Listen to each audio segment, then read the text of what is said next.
In part 29 of this series of me reading my memoir, I discussed my experience on the day that my father passed away.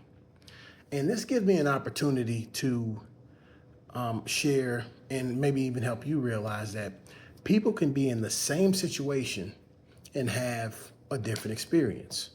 Because my brother, who was 16 at the time when I was 18, his experience was different from mine on the day that our father passed away. So I'll share. So I talked about how what it was like for me to have to speak to my dad and let him know that everything's going to be okay, the family's going to be fine, and I'm prepared to step into the role of being the patriarch of the family.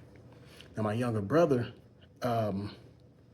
he was prior to my dad passing, he really wasn't interested in going in the room.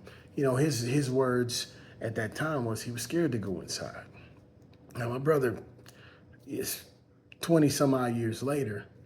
He's not that, you know, timid boy, afraid to see his father pass, but his experience then was his experience.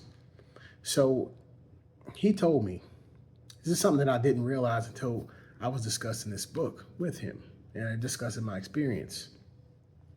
So my grandmother, my dad's mother, he overheard her saying that he's hanging on. I'm not sure what he's hanging on for, but he's just hanging on. He had already come off of all the life support, and I can remember him.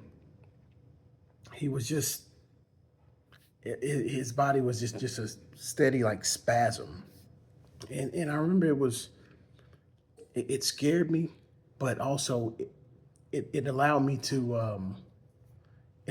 realize that his suffering was so great, it was time for me to acknowledge that and give him the go ahead to let go. So my brother finally musters up the courage to go in and speak to my father. And as I said in that part 29 video, he wasn't responsive, but I sensed, as my brother sensed, that he was receiving what we were saying. He was receiving our messages. So my brother says that, in so many words, don't worry about it.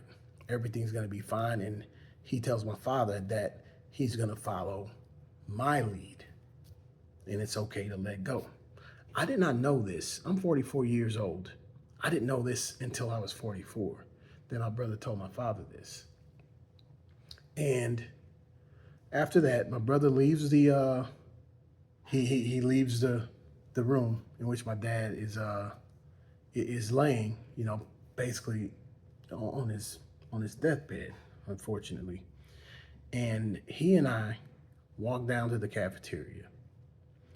And this is after I've told my father everything's gonna be okay. I'm gonna take care of the family. Minutes later, my brother says everything's gonna be okay. I'm gonna follow my older brother's lead. And we left. Only two siblings, he and I. We don't have any more. We're down at the cafeteria, and while we're down at the cafeteria, grabbing something to eat, killing some time, that's when my father flatlined. So I'm sharing this with you because it's important to always consider other people's perspective. Now, this was a dire circumstance, and we were two siblings who had a common interest in wanting to see our father live, but also not wanting to see him suffer. So, in order for him to stop suffering, we had to acknowledge that letting go would be easier than hanging on. Think about this whenever you have situations involving other people in your life. Your perspective is often the one that you want to cling to. Your interests are the interests that you usually want to see prevail. You want to come out on top. It's human nature. But never forget that there are two sides to each coin. There's often more than one side to a story. So even though there was no conflict in the situation with my brother and I, it's important to always remember that no matter what, your perspective isn't the only one. Maybe you can take something from that. Peace.